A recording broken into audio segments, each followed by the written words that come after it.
Kezka muxelak. Ibai, kezkaz josita bizi zen. Egunean zehar sortzen zitzaizkion kezkak. Gauean, haunditu eta belztu egiten ziren. Ai, eta haize bolada batek nire kapela eramango balu? Nora joango litzake?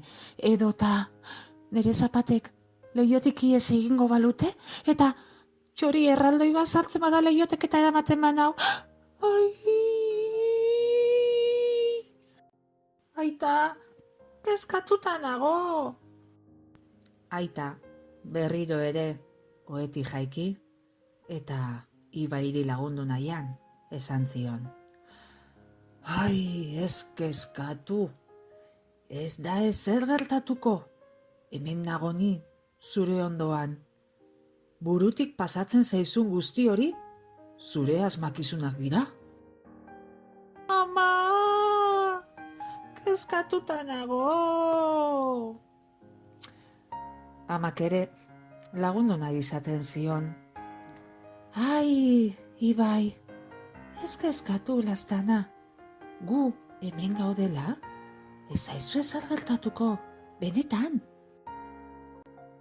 Hala ere, Ibairi gehien kezkatzen ziona, beste norbaiten etxean lo egitea zan. Eta behin, amonarenean gelditu behartzela esan ziotenean, gaua iritsi zenean, eta logelara sartu. Ai! Ingurura begiratu zuen, eta ezin zuen lo hartu. Kezkak etorri zitzaizkion alde batetik eta bestetik. Eta ergelarena egiteko bildurra baina, jaiki eta korrika baten amonarengana jo zuen. Ai, Amona! Zer duzu ba, maitea? Kezkatuta zaudela? Begira, ni zure adinekoa nintzenean, kezkatuta bizi nintzen, denak kezkatzen ninduen.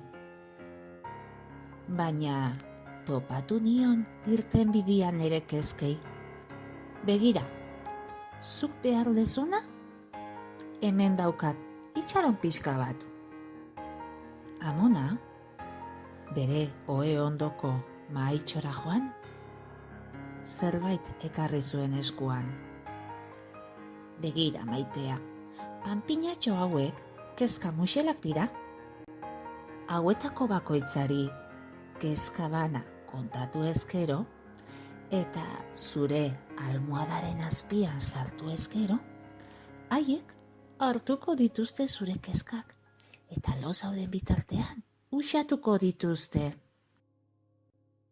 Halaxe egin zuen Ibaiek. Kezka muxelak esku artean hartu, eta ohera sartu bezain pronto, haiei kontatu zizkien bere kezkak. Eta lo zerraldo gelditu zen.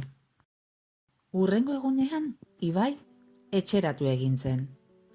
Eta berekin eraman zituen amonak emandako kezka muxelak. Horrela, gaua iritsi zenean, bere kezkak azaldu zizkien, eta berehala hartu zuen lo. Hurrengo gauean ere, lasai egin zuen lo, eta baita hurrengoan ere. Baina, handik egun batzutara, Ibai kezkatzen hasi zen berriro. Ai! Ezin zituen burutik kendu kezka muxelak.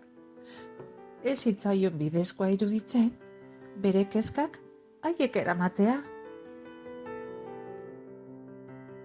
Eta gau osoa kezkatuta pasa ondoren, goizean, ideia bat sortu zitzaion.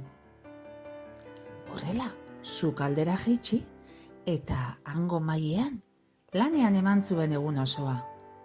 Lan oso zaila zen, eta akats mordoa egin zituen, baina hantxe jorraitu zuen lan eta lan.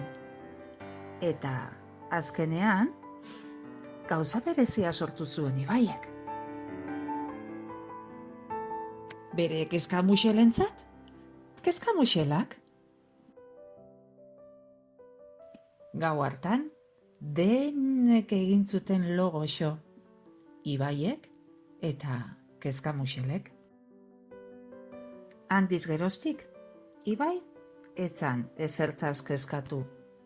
Eta bere lagunak ere ez. Denentzat adina kezkamuxel egin baizituen Ibaiek bere sukaldeko mailan. Eta esango dezue, kezkamuxelak? Nundik datoz kezkamuxelak? Ba begira, urte asko dira Guatemalako haurrek panpina hauek egiten dituztela txotxez, oihalzatiz eta aripusketaz. Gauean, oheratzerak orduan, kezka bana kontatzen diete eta almohadaren azpian gordetzen dituzte. Horrela, goizetan, kezkari gabe esnatzen dira Guatemalako haurrak. Eta ohitura hau zabaltzen hasi da munduan barrena.